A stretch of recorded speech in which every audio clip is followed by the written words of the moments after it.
Ассаламағалейкум, құрметті достар, біз Түркістандамыз.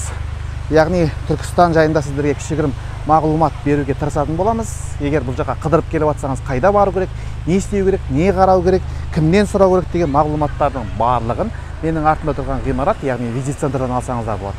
Бұл жерде қай жерден барып қонақ үй алу керек, қай жерден барып арзан тамақтану керек, жай әшейін қарапайым дәретхананың өзі қаяқта екені жайында бүткіл мағлұматтарды осы жерден алсаңыздар болады. Яғни қыдыруларыңызды осы ғимараттан бастаңыздар деп сіздерге кеңес беремін. Визит центрдің ішіне кіре салған кезде оң жағыңызда бірден сізді кофе күтіп тұрады. Осы жерден сілші кофе ішіп алсаңыз болады. Ар жағында осы жерден келіп толық мағлұматтар алсаңыздар болады. Ал енді ары қарай ішін кіріп аралап шығуға болады. Ол жерде не бар? Мысалға кіре салған кезде сол жағыңызда кішігірім осындай мультфильм көрсетеді, яғни толық Түркістан жайында кішігірім мағлұматтар.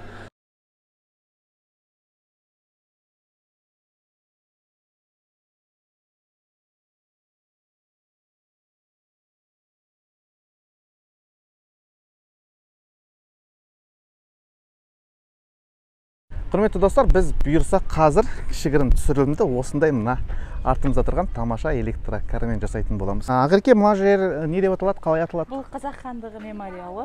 Бұл Қазақ хандығы мемориалы елбасымыз Нұрсұлтан Әбішұлы Назарбаевтың идеясымен салынған. Қазір, Ақерке, бір минут. Құрметті достар, бұл Ақерке деген қарындасымыз осы жерде бізге жанымызда кішігірім гидтің қызметін атқарып, осы жердегі мағлұматтарды бізге кеңірек беретін болады. Сондықтан Ақерке маған көмекші болады. Ақеркемен таныспайыңыздар. Ақерке, ендеше баста мына жерде тұрған не нәрселер, не табличкалар, ана астындағы QR код не? Бұл жерде өзіміздің елімізді Қазақ хандығын басқарған хандар жайлы ақпараттар. Мына QR код арқылы телефоныңызды QR кодқа қаратып, барлық ақпаратты біле аласыз. Яғни бұл Керей хан жайында үш тілде саған толық мағлұмат береді. Бұл қандай хан болған, не істегені? Бұны кім ашты? Бұны елбасымыздың идеясымен 10 мамыр күні елбасымыз Түркістанға сапарында өзі арнайы ашылу салтанаты болып өтті. Және де айта кетерлік жай, біз осы хандар мекендеген жерлерден топырақтары алып келініп, капсулаларға салынған.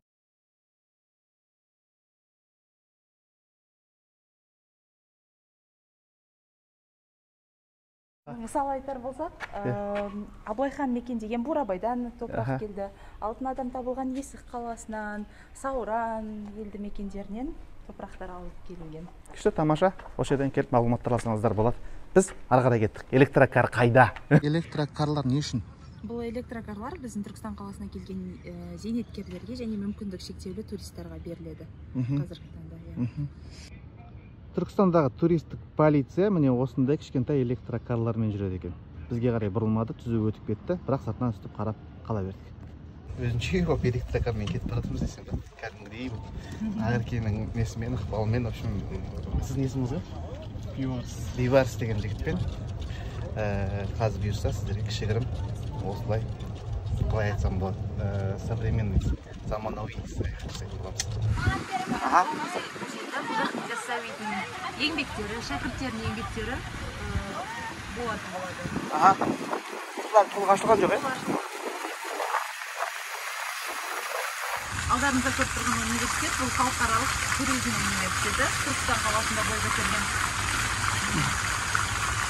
Бұл жерде кәдімгідей келіп студенттер оқиды, иә? Оқиды, және де болашақта шетелге іс тәжірибеге жіберетін болады. Керемет, күшті. Бұл ғимарат Фараб кітапханасы, түркі тілдерінің еңбектері жарияланатын болады бұл кітапханада. Бұл қазір істеп тұр ғой, кітапханада коворкинг центр, конференц-залдары, демалатын орындар бар.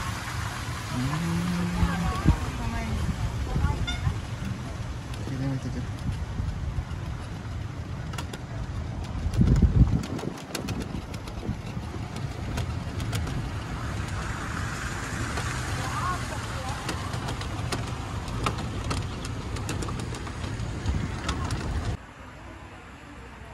Ақерке, бұл не ғимарат? Бұл Ұлы Дала елі ғимараты. Бұл елбасымыз Нұрсұлтан Әбішұлының Ұлы Дала елі мақаласы аясында салынған. Тас дәуірінен бастап Қазақ хандығы, қазіргі қазақ еліне дейінгі барлық тарих жазылған осы. Ішіне кіріп көре аламыз ба? Кет. Салқын екен, иә? Дала негізі кәдімгідей ыстық. Бұл ғимарат Ұлы Дала елі комплексі. Алдымызда тұрған? иә, алып бәйтерек, өмір ағашы. Күшті қандай, ғимараттың өзінің іші кіре берген кезде қандай керемет. Әдемі салынған сондай. Тұрмыз, Иә. Бұл негізі ақылы ма? Бұның іші реконструкциясы дейді. Мынау міне. Мұнда ата әбзелдері сол кездегі адамдардың тұрмыс салттарының қалай өмір сүргендігі жайында кішігірім мындай макеттер жасалынған. Осы жерден келіп тамашаласаңыздар болады. Негізі бала-шағаны іздестіріп келіп бір аралатып көрсетіп шықсаң, кәдімгідей өзінің тарихынан, өзінің өткен ата-бабаларының өмір жайында біраз нәрселерден мағлұмат алып қалатын сияқтысыздар.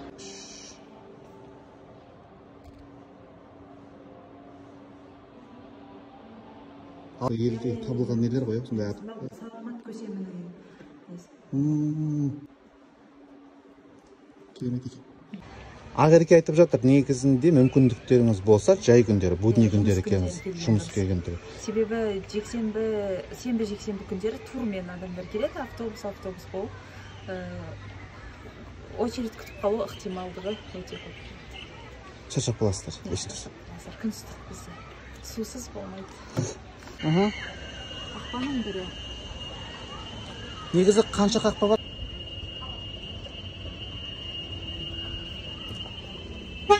Жетті. Осында білді.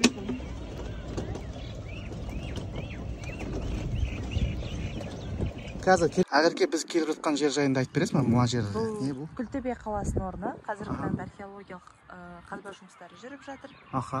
Үш бөлімнен тұрады.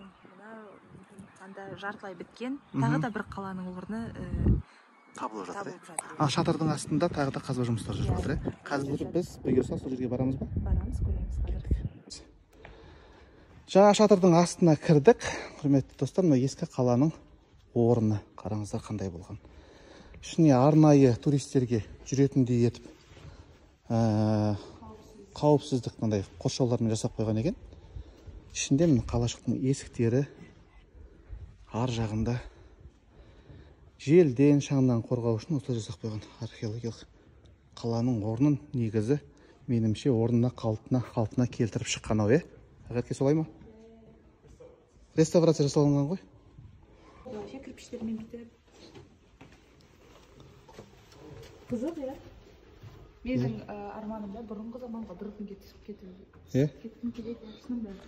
Қаланың төменгі жағына түстік қазір. Толығымен мынандай реставрация істелінген екен. Ішінің барлығы мынандай. Туристерге арнап осындай археологиялық тур ұйымдастырғалы жатыр екен. Соған сіздерге келуді нәсіп етсін. Қазірден бастап жатырмыз. Біз волонтер ретінде бастап жатырмыз. Кез келген қонақтар волонтер бола алады. Археологиялық қазба жұмысына қатысып. Мен де қатыстым. Өте қызықты екен.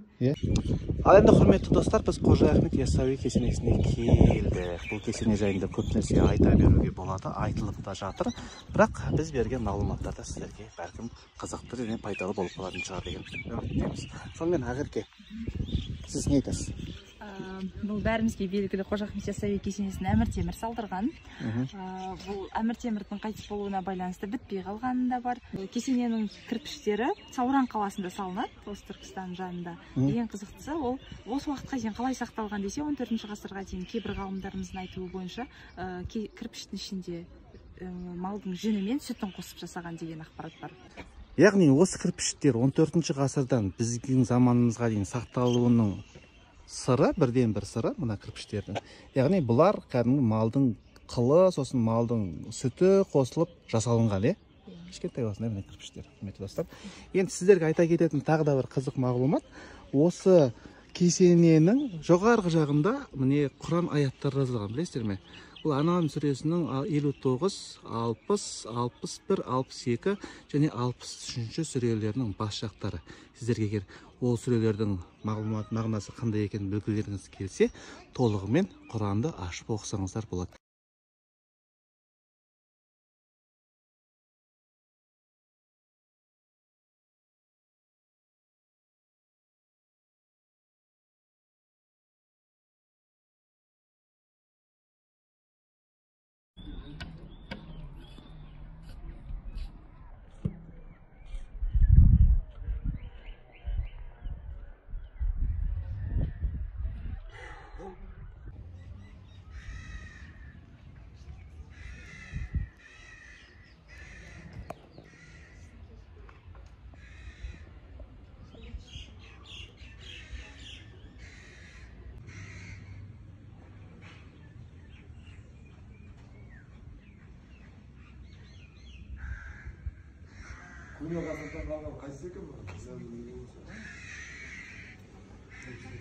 Мыналар кажется.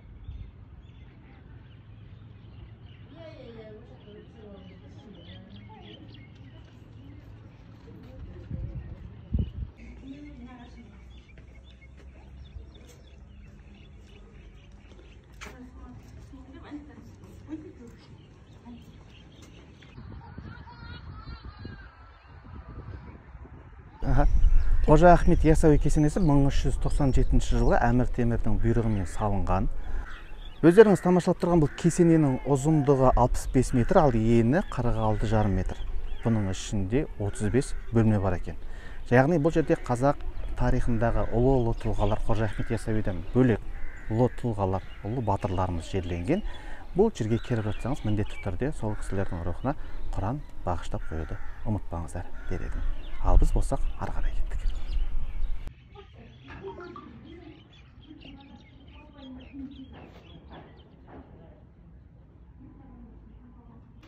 Құрметті достар, кесенеге кіру бағалары мына. Ересектерге 200 теңге, балаларға 18 жасқа дейін 100 теңге, студенттер мен зейнеткерлерге 150, жақын шетел азаматтарына 300, алыс шетел азаматтарына 500 теңге. Молодец.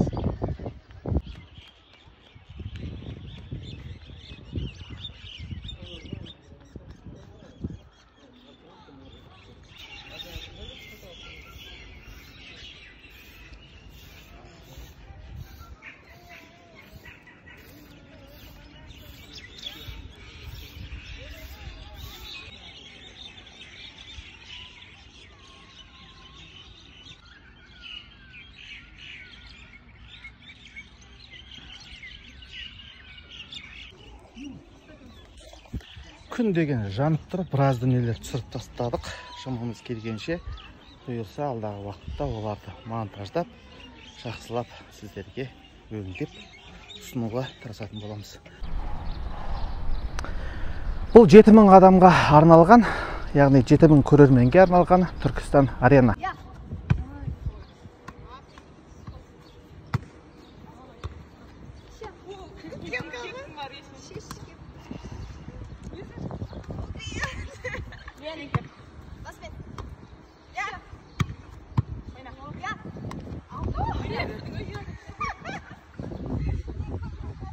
Тамирис Туран, Оқжетпес командалар арасында, яғни қыздар командалар арасында футболдан ойын өтейін деп жатыр.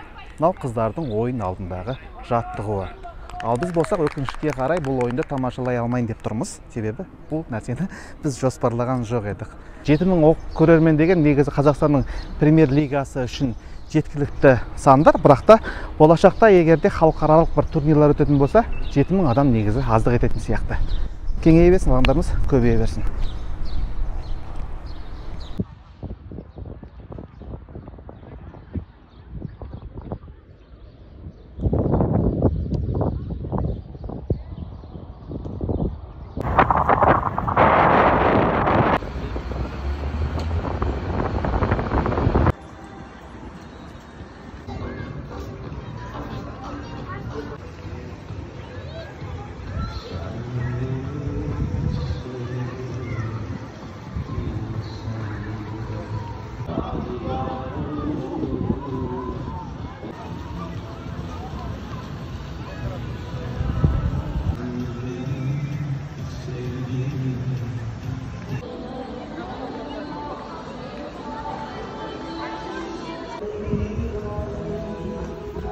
Сіз осы жерден арендаға алып, артына кейін өзіңіз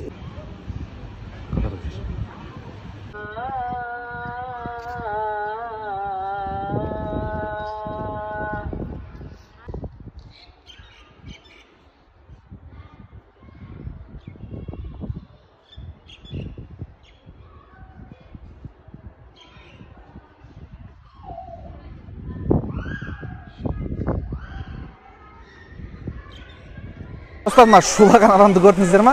Бұлардың барлығы бүгін 1 июнь балалар қорғау күнін тойлауға келген түркістандықтар, Түркістанның жанындағы ауылдар, және де басқа қалалардан келіп жатқан туристер. Осылай міне қазір үшін сіздерге бірге тамашалаймыз. Біраз нәрсе көрсетуге тырысамын, бірақ көп нәрсені біз дұрыс істемеппіз.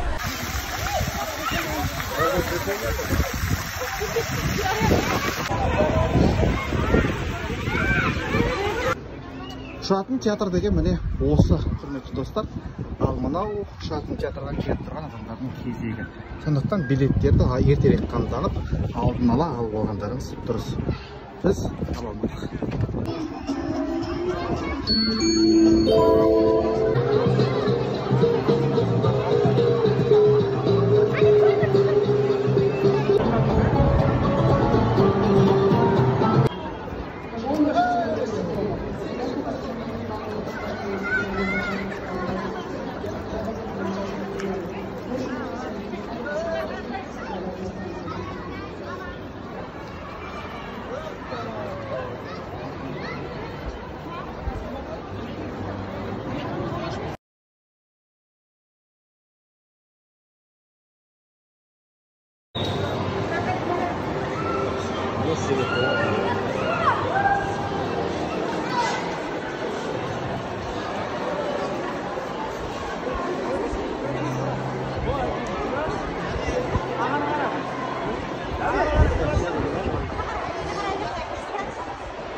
Біз Түркістан мен Репостаймыстың фонында сіздермен кішігірім қоштасамыз. Қоштасқан кезде сіздерге амандықта, саулықта болыңыздар дейміз. Тәлім ТВ қосылу болсын. Мен де сіздердің алдарыңызда жарқырап жүре берейін. Түркістан қаласы дами берсін, өркендей берсін. Біз жиі келіп тұрайық. Сіздерге осындай